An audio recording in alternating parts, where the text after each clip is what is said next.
छत्तीसगढ़ की राजधानी रायपुर में 5 दिवसीय अंतर्राष्ट्रीय कृषि एवं विज्ञान मेला 2022 छत्तीसगढ़ की सरकार और छत्तीसगढ़ के कृषि मंत्री श्री रविंद्र चौबे एवं प्रदेश के माननीय मुख्यमंत्री श्री भूपेश बघेल के दिशा निर्देश एवं नेतृत्व अगुवाई में आयोजित की गई है। बता दें कि इस मेले में मुख्य रूप से प्रदेश के किसानों को उन्नत करने, कृषि संबंधित अत्याधुनिक तकनीक, बाजार हेचरी, पारंपरिक जैविक खेती की जानकारी के साथ साथ देश के सबसे बड़े इंदिरा गांधी कृषि विश्वविद्यालय व अनुसंधान केंद्र से जोड़ने की एक बेजोड़ संकल्प के इसी संदर्भ में छत्तीसगढ़ प्रदेश के छोटे एवं बड़े वर्ग के किसानों को एक मंच में एकत्र करने व संगोष्ठी कर नई जानकारियों से जोड़ने का एक अनूठा प्रयोग है। बता दें कि छत्तीसगढ़ प्रदेश द्वारा 2022 के अंतर्राष्ट्रीय मेला आयोजन में देश के भिन्न भिन्न प्रदेशों से नई तकनीक, नए तरीके व नई सोच, सिंचाई पद्धति को साझा करने के प्रयास में छत्तीसगढ़ सरकार जुटी है। इस पर पेश है एक रिपोर्ट।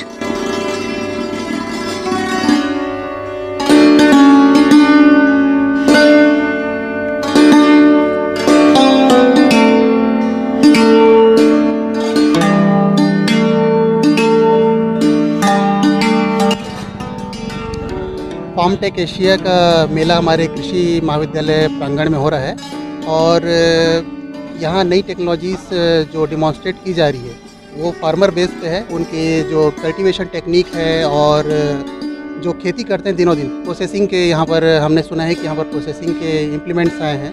तो ये हमारी दीदियाँ हैं साइड में और भैया लोग हैं और ये सारे इनोवेटिव फार्मर्स हैं और ये नित्य नए आविष्कार अपने खेत में आमूलचूल परिवर्तन करके, साथ ही इंटरप्रेन्योर भी हैं। तो ये इनको छोटी छोटी मशीन जो इनको ड्रेजरी रिडक्शन और दूसरे जो प्रोसेसिंग के लिए जो दिक्कतें होती हैं, तो एक्सपेक्ट करके आए हैं कि ये यहाँ पर इनको वो सब चीज़ें देखने को मिलेगी जो इनका लाइफ स्टाइल के साथ साथ आय को बढ़ाए। और जो व्यवसाय ये लोग कर रहे हैं जो प्रोसेसिंग में है, खेती में है, और वो मशीन को उसमें इनकॉर्पोरेट करके इनको कैसे आसान बन सकता है, कर कैसे आय बढ़ सकता है इनका। ये आपके साथ जितने लोग आए हैं जी, तो क्या इसकी कोऑर्डिनेटिंग आप कर रहे हैं? जी, प्रतिनिधित्व कर रहे हैं? मैं कर रहा हूँ। क्या ये आपके रजिस्टर्ड टीम है? हमारी रजिस्टर्ड टीम है फर्म ये, के जो भी आप हमने सारे कृषि विज्ञान केंद्र के रजिस्टर्ड टीम है और इनका प्रशिक्षण भी लगातार होते रहता है। सारे लोग प्रशिक्षणार्थी हैं। हम लोग यहाँ कुछ नया चीज़ देखने को मिलेगा करके हम लोग यहाँ रायपुर आए। क्या नया चीज़ देखते हैं? जैसे कि यहाँ कुछ धान वगैरह भी लगाते हैं, तो यहाँ धान लगाए हैं तो कौन किस्म के यहाँ लाए होंगे उसको भी देखना है, मशीन आए होंगे उसको भी देखना है, और हमारे छत्तीसगढ़ में कौन कौन से फसल ले रहे हैं तो उसको भी स्टॉल लगाया होगा, उसको भी देखने के लिए आए। आप बताएं कि कैसे यहाँ आपका आगमन हुआ? हम लोग सर के माध्यम से आए हैं, वहाँ ट्रेनिंग लेकर तो बताए थे सर यहाँ नया नया आविष्कार हो रहा है, नए नए फसल की जानकारी दे रहे हैं, इसलिए सर के माध्यम से हम टीम बना कर आए कि कुछ नया जानने को मिलेगा यहाँ, ऐसे करके सिखाना के साथ। मैं लता पटेल। आपका नाम है? मेरा नाम लोकेश्वरी साहू है, ग्राम रावणगढ़। मैं डॉक्टर शक्ति वर्मा, कीट वैज्ञानिक हूँ, कृषि विज्ञान केंद्र धमतरी में। जी, आप बताएं कि यहाँ पे आपका आगमन कैसे हुआ, क्या चीज़ जानने की उत्सुकता लेकर के आप आए? जी, हम लोग कृषि विज्ञान केंद्र में प्रशिक्षण के लिए आए थे। वहाँ हम लोगों को जानकारी दिया गया सर द्वारा कि वहाँ जाना, मेला का आयोजन है जिसमें हम लोग जो खेती किसानी करते हैं, यहाँ पशुपालन, कुछ भी अन्य विभाग से हम जो कार्य करते हैं उसको विस्तृत जानकारी या सही रूप से यहाँ देखने को, या जो मशीन है वो हमको देखेंगे, या नया टेक्निक है या टेक्नोलॉजी है उसको देखेंगे। उसमें बहुत आसान हो जाएगा। हाँ, सोच करके आए। बिल्कुल, हाँ, हमारे कार्य बहुत आसान हो जाएगा कि हम किसी कार्य को अच्छे से डेवलप कर पाएँ, अच्छे से अपना प्रॉफिट हो पाए, यही उद्देश्य से हम लोग यहाँ आए हैं। अब हमने पड़ाव आगे बढ़ाया और जा पहुँचे अगले स्टॉप पर एक नई जानकारी, नया अनुभव और नई तकनीक के माध्यम से किसानों की आय को दोगुनी चौगुनी करने की जानकारी जुटाने में लगे। तो आइए हमारे इस पर्पस पे और किस चीज़ को यहाँ पे प्रदर्शित करने के लिए है? सबसे पहले मैं अपना परिचय देना चाहूँगा। मैं डॉक्टर कृष्ण कुमार साहू, प्रमुख वैज्ञानिक मृदा विज्ञान एवं रसायन शास्त्र विभाग, इंदिरा गांधी कृषि विश्वविद्यालय रायपुर, छत्तीसगढ़। मैं जो है जैविक खेती में काम कर रहा हूँ और विशेष रूप से मेरा वर्षा जल प्रबंधन और पड़क भूमि विकास जो है वो मेरा विशेषज्ञता है उसमें। और ये जो आप मेला में जो स्टॉल देख रहे हैं, ये निश्चित तौर पे जो हम जिस स्टॉल में खड़े हैं नर्मदा फास्फेट लिमिटेड, ये जो हमारे छत्तीसगढ़ गवर्नमेंट और ख़ासकर हमारे माननीय मुख्यमंत्री जी श्री भूपेश बघेल जी जो जैविक खेती को यहाँ बढ़ावा देने के लिए गायों के पालने पोसने का, उनके देखभाल के लिए, उनकी उपयोगिता के लिए, किसानों को जो रुचि उत्पन्न करने के लिए जो योजना गोधन योजना है, गोठान योजना है, नरवा घुरवा बाड़ी योजना है, ये सभी योजना को बढ़ावा देने के लिए जैविक खेती के लिए जो आवश्यक आदान है, जो जैविक खाद है, उसका निर्माण में ये संस्था जुड़ी है।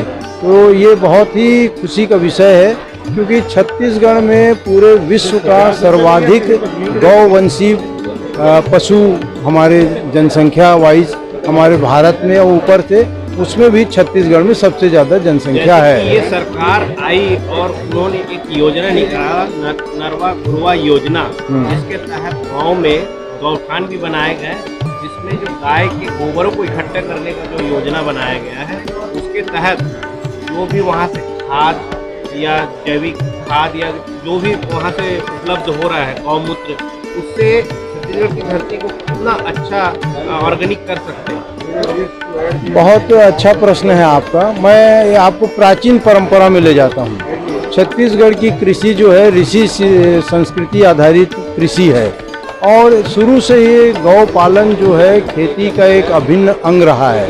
और ख़ासकर हमारे छत्तीसगढ़ में जो परंपरागत रूप से ही जैविक खेती प्रारंभ से ही किया जा रहा था।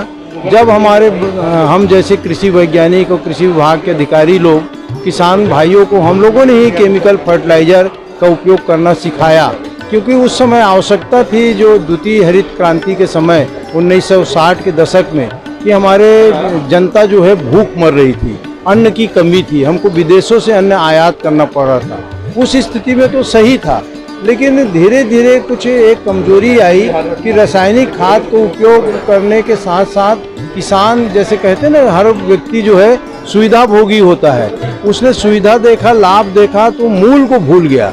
और जो जैविक खेती का मूल था, जो कंपोस्ट खाद है, घुरवा खाद है और हमारा गोबर खाद है, उसका उपयोग करना बंद कर दिया। इससे हमारे जो मृदा है उसकी गुणवत्ता में कमी आई, हमारे उत्पादन जो है वो विषैले होने लगे। आज ऐसा स्थिति है कि दूध, गेहूं, चावल, चना और आपका साग सब्जी सभी में विषैले तत्व केमिकल के माध्यम से आ रहे हैं। तो केमिकल का दोषी नहीं है। सरकार और आपके सहयोग से, मिली जुली सहयोग से छत्तीसगढ़ की धरती को कब तक के ऑर्गेनिक प्लेटफॉर्म के रूप में तैयार हो जाएगा? मुझे ऐसा लगता है आने वाला 5 साल बहुत महत्वपूर्ण साबित होगा। और किसान भाइयों में जिस प्रकार से हमारे राज्य में इसके प्रति रुझान बढ़ा है, और हमारे राज्य सरकार और केंद्र सरकार दोनों जो जैविक खेती को बढ़ावा देने के लिए अनेक योजना ला रहे हैं, तो आने वाला 5 साल में काफ़ी इस दिशा में आगे बढ़ जाएगा। आप यहाँ आज जो स्टॉल यहाँ पे लगा हुआ है, आपने लगाया है नर्मदा फार्मिंग की ओर से, तो यहाँ पे आप स्टॉल में क्या क्या प्रोडक्ट लेके आए हैं? जी, मैं नर्मदा फास्फेट लिमिटेड में यहाँ पर हम लोगों ने स्टॉल जो लगाया है, उसमें हम लोग किसान भाइयों के लिए जैविक खाद हम लोग उनको देते हैं। किस तरह की जैविक खाद? जैसे इसमें कार्बनिक खाद है, आपका कार्बनिक खाद है। उसके बाद दूसरा खाद एंजाइम खाद है, इसमें सारे पोषक तत्व मिले हुए हैं, सारे पोषक तत्व उपलब्ध हैं। तो हम लोग इसमें क्या क्या है? इसमें सारे जितने भी मुख्य पोषक तत्व होते हैं और सूक्ष्म पोषक तत्व दोनों इसमें उपलब्ध हैं। जैसे कहते हैं आपका कार्बन है, नाइट्रोजन वगैरह है, हर चीज़ में यहाँ पर इसमें उपलब्ध है। इसमें सूक्ष्म जीव है, जितने भी होते हैं सूक्ष्म पोषक माइक्रोन्यूट्रिएंट है। और उसके बाद ये दानेदार फ्रॉम है, इसमें भी SSP का इसमें परसेंटेज है 10%। उसको भी ये जैविक रूप में है, उसको हम लोग जैविक रूप में यूज़ करते हैं। क्या ये पूर्ण रूप से जैविक है?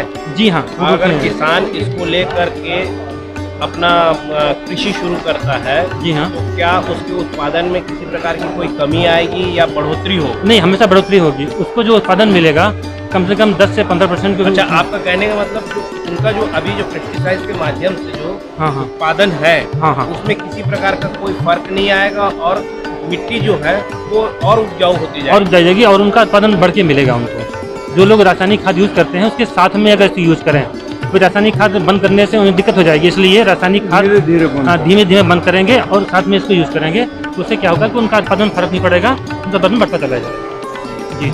और उसके बाद लिमिटेड उनका एक टिश्यू कल्चर भी है जिसमें हम लोग ये अनार करते हैं, अमरूद का पौधा उपलब्ध कराते हैं और अनार का उपलब्ध कराते हैं,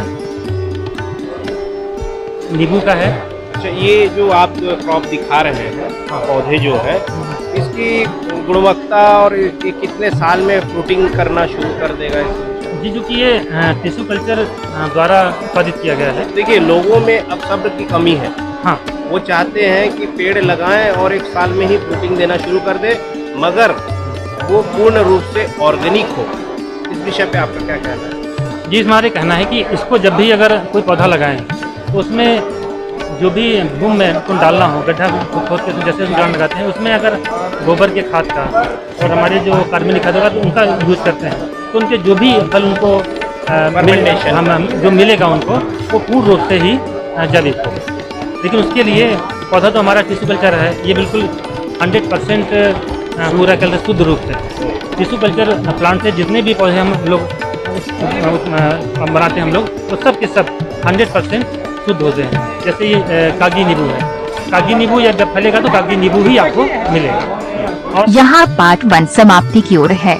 दर्शकों, कृषि विज्ञान और अनुसंधान से संबंधित और अधिक जानकारी के लिए हम आपको लिए चलते हैं पार्ट 2 पर, जहाँ तकनीक और मशीनरी में साझेदारी के साथ आपकी और हमारी होगी फिर एक मुलाकात।